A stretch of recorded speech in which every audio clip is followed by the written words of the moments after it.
my drives well, hopefully make some putts better than Oaks. It's a nice course, pretty good hazards.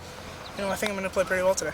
That's pre-round positive energy from Cooper Miranda as we hit the third stop on this summer's Tee It Up Junior Golf Tour. We're here for the third tour stop of the season of the Tee It Up Junior Golf Tour at Victoria Park East here in Guelph. This week's event is extra special for Brett Gwynn, playing at his home course in Guelph. Started when I was around 8 years old. Got to thank my grandpa for taking me out there and getting me started. My grandpa's been there for basically the entire of my golf career, whatever.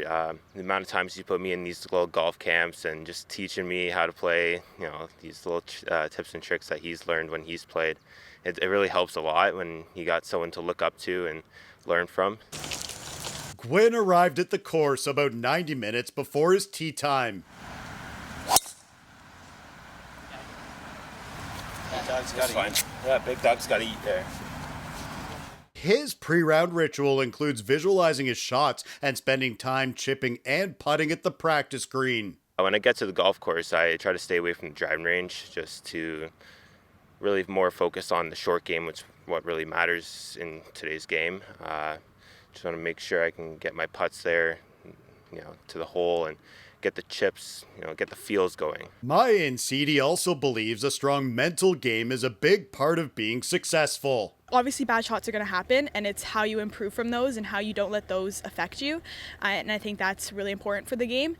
So it's taking a breath, taking a sip of water, having a little snack after those bad shots to get back to those good ones. Solid advice from Ncidi, and she says those small breaks to regroup have improved her scores. Maya also taking us through her pre-round routine. I think I've seen a lot of progress from my previous years to now because I've developed a routine. I like to wake up earlier, got to stretch, eat a good breakfast, get to the course about an hour and a half early, maybe a little bit less than that.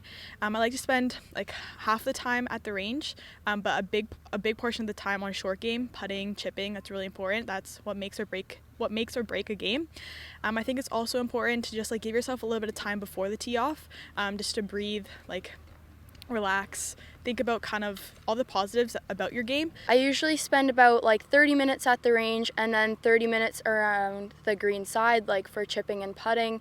I always like to make sure I completed 10 4-footers before I go on the course and have some long putts getting in within 2 feet of the cup before I go out. I just wake up around 2.5 hours before my tee time.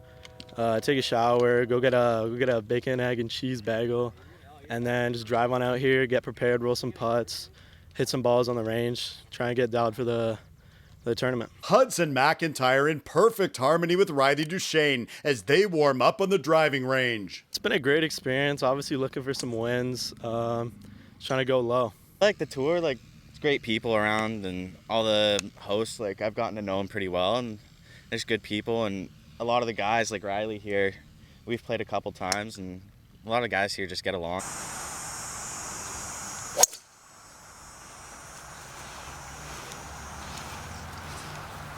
There you go, fairway. A good session on the range leading to a great start for Madden Ellis, finding the fairway on the first hole. I typically try to be around 45 to an hour early, and some courses don't have ranges, so sometimes I'll stop at my local course, Walter Gretzky, and I'll hit a bucket or two, and just try and get warm and then come here, putt, get used to the greens. I definitely think that in order to be your best self on the golf course as a junior and as a competitive player, you have to have a good pre-shot routine. You've got to get your warm-up in. You've got to make sure that you've kind of looked at the course beforehand, that it's planned out how you want to play the course so that the course doesn't end up playing you. I think that Tee It Up, it's got that competitive aspect to it, but it also has those people that are just looking to start their competitive, that can learn from our competitors that have played Golf Ontario events and provincial events. So if you're starting out and you've got placed with somebody who's a little bit higher, there's nothing to worry about because they've got your back. Another terrific summer day with some sizzling scores at Victoria Park. Next up is a trip to Elmira on Monday as we reach the halfway point of this year's Tee It Up Junior Golf Tour.